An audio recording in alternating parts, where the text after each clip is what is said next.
Hey everybody, it's Bree. Welcome back to another Real to Sims speed build video. Today we're going to be building the Greyhawk. So this is a real model by Richcraft Homes, and the elevation of this is just beautiful. It's very modern, very sleek, and it fits in very well with the other homes that I've built so far from Richcraft Homes as well. So you can kind of see it to the other side of the lot there. There's a home that I've already built, and that one is up on the gallery as well. I think this is the third home that I've built so far as part of my save file project, if you will. I'm starting with Newcrest because it is a nice blank slate, and so far I built 3 homes, all from Richcraft Homes. So when I move on to the other little neighborhoods or areas within Newcrest, I think I'm going to move on to another builder and kind of section them off that way, which is kind of funny because in real life, usually they'll do that. Builders will, buy certain chunks of land and then develop there and sell their homes to people. So I thought that was kind of neat and kind of a little bit realistic in a sense. So here I'm going in, I'm making the garage. Almost all of the homes that I like to build include garages, which I do know is not necessarily important for gameplay in The Sims, but I do really like to include them. I like the look of them on the outside of the home, and it's kind of like a nice little flex room or bonus room area that you can use. You can put a workshop in there, you can throw your bicycles in there, or whatever the case may be, or you can, throw in a debug car and pretend that you have a nice fancy car. So I'm going and I'm starting off with the second floor here, so just kind of making the layout. I'll show you what the floor plan looks like for the upstairs in a moment here. The floor plan for this is quite nice, actually. I do like that most of these homes do have, lots of walk-in closets, en-suites, laundry rooms included either on the main floor or on the second floor. I like that. I don't like having to go all the way to the basement to do your laundry. So those are really nice little kind of features of homes that I appreciate, are when laundry rooms are on the upstairs, or main floor is fine, but I really like it when they're on the upstairs because realistically that's where all of your laundry is going to be accumulating, is, in the bedrooms when you change to go to bed, and in the bathrooms when you change to shower. And I'm speaking of The Sims here, but I mean, realistically, that's what it looks like in real life as well. So it just kind of makes sense to have the laundry room on the top floor. So I'm going in here, and as you can see, well, maybe you can't see quite yet, but the outside of the home, it's really kind of boxy and modern, and it has these nice big square windows. So I really wanted to keep that consistent with what the real home actually looked like. So when I move to the outside, you'll kind of see that. In the inside here, I'm just going in and adding in the doors, and eventually I'll do the windows. I do like to place the doors and the windows and everything like that in the same location that they are in the floor plans. I just think, one, I trust the builders or the architects or whoever created these floor plans that, it's probably going to be, oh my goodness, what's the word I'm looking for? A workable floor plan, so that they'll be able to navigate the home properly and it's going to look nice and that sort of thing. But 2, I mean, if I move around the doors and the windows too much, then it won't necessarily look like the same home, and then that kind of defeats the purpose a little bit of doing the Real to Sims build. So going in here, and I'm just adding in that garage door. By now you guys kind of know the drill of how I do my garages. Of course, if there are other ways, and I'm sure there's plenty of ways to do garage doors, maybe I can try those out in the future, but I really like this method of making the garage doors. I think for the style of homes that I've been building lately, it just goes with them so well. It's very sleek, it's very, what's the word I'm looking for? I'm a loss for words today.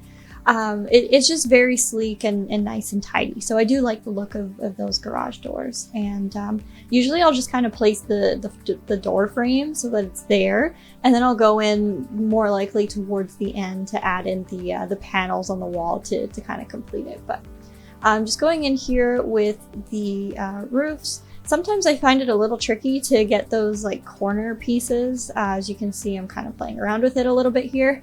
It's not looking so nice, but it will come together in the end, I promise. For the rest of the home, like as you can see at the upstairs there, it's usually really dark. So what I like to go in before I start furnishing it and adding more and painting and that sort of thing, I like to go in and put a bunch of pot lights in. One, I just like pot lights, they're very simple, but they also brighten up the room so much. So even if I just use them while I'm going in and, you know, doing everything inside, and then I'll delete them and put other lighting, sometimes I'll do that, and sometimes I'll just keep the pot lights in combination with other ceiling lights or floor lamps that I might use. I just find it really brightens up the room so much, and you can just see the detail of everything so much better. Of course, it kind of depends on the style that you're going for, but I just really like using those pot lights as much as I can. So the house is kind of coming together now. It's starting to look like a house now that has a roof on it, and we're just going to go in and play around with those windows a little bit. So I like that now we can kind of overlap the windows without them, well, I mean, they do kind of clip a little bit, but at least you can still kind of see through all of them, so they all are windows there, and you're not getting that gray, oh, I don't even know what to call that, that like grayed out kind of block behind the windows that we used to get, or I used to get that anyways. Maybe that's a me problem, but anyways, I like that we can kind of overlap the windows there so that it's a little bit more realistic to what I was building if we go back to that reference picture, but also it looks really nice like that. I think it's kind of cool. So here I was thinking to go in and do like a windowed garage, just to try something a little bit different and keep it consistent with the real photo as well.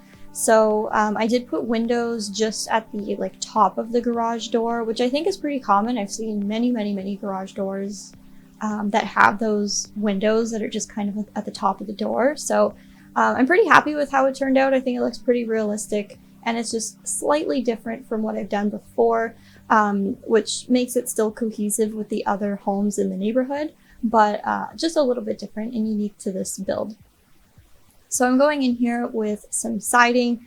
A lot of these homes, they'll kind of have like a brick or some kind of stone in the front, and then usually the sides and the back of the home are just like a vinyl siding. So that's what I'm doing, just to keep it, again, consistent, and trying to make it as realistic as I can. And as you can see, I started out with a dark roof because usually that's what I like to do. I just personally really like the look of that. But I did end up changing it to a gray roof just because it went with the picture a little bit better and looked more realistic and close to the Real to Sims reference photo that I was going off of. So I did use a gray roof, although my preference is always to use a darker roof. I just really like the look of it. But again, that's just a me preference. So we're just kind of touching it up here. I think we're getting towards the end. I'm going to be adding in the like kitchens and bathrooms and that sort of thing, which is, you know, pretty boring. I think it's pretty standard. And finally, I touch it up with some landscaping outside just to make it look all nice. But this is available on the gallery as a move-in ready home. So meaning if you place it as a furnished lot, it'll have the bathrooms and the kitchen and the lighting and everything like that. But it will be unfurnished for the most part, so that you can go in and decorate it and furnish it however you'd like. Of course, if you'd like, you want to change the floors, you want to change the paint, you know, go right ahead. It's your home at the end of the day. But I do like to have them as like a move-in ready home, so you can kind of, you know, pretend that you're moving your Sims into a brand new home, and they have to kind of furnish it and decorate it as they would. So as you can see, we're just finishing it up here, touching up the kitchen and that sort of thing. I wanted to go with a darker cabinet just to be a little bit different than what I usually go with, but of course, again, if you do decide to download this and use this in your own game, then you can change the cupboards, you can do whatever you'd like with it because it's your home. So my links to my Instagram, my gallery ID, everything like that will be in the description in the bottom of this video. Do feel free to give me a follow on Instagram. I'm really active on there. I'm there almost every single day. And I like to post, you know, sneak peeks of my builds and all that kind of jazz. So feel free to give me a follow on Instagram. I am on Twitter, but I'm not very active on Twitter. And follow me on the gallery if you want to see these move-in ready homes when they come out.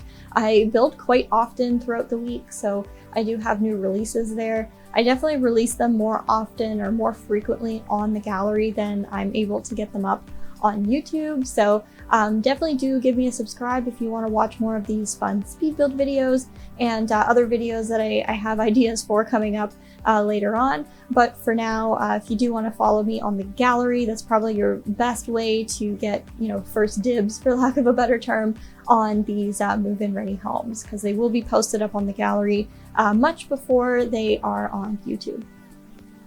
So as you can see here, I'm just finishing up. I'm adding in a little laundry room, I'm adding in the bathroom. So these are all things that are going to be included as part of the build if you are to download it and use it yourself. But again, the other rooms are basically empty. So feel free to download this, give it a try. Let me know if you like this style of home. Let me know if you like this type of video.